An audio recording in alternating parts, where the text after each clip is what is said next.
سلام بچه ها، من مستر گیمر هستم از چنل مستر مهراد. امروز خوش اومدیم به کانال من. امروز اومدیم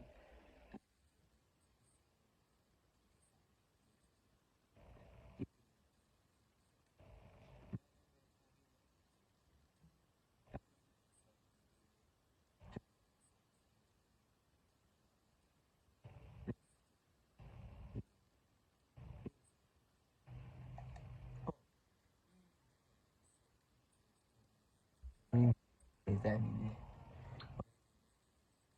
اینا رو اینا فقط این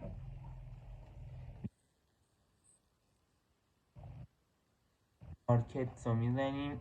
این هم نده، اینم درصد آورده مثلا 76%. اینا 3%. هیچ کدومشون نه، هیچ کدوم هم بهتون نمید. حالا من روش که میرم رو امتحان کنیم. این و این یه دونه بده، یه دونه این پرایس میوم، یه دونه این، یه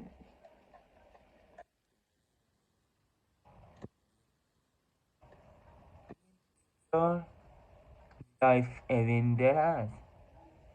اینو بزنی 93%. هر ترکی خواستیم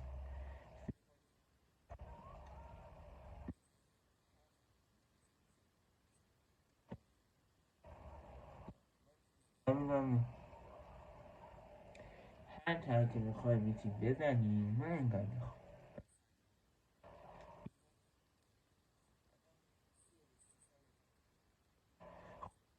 اینجا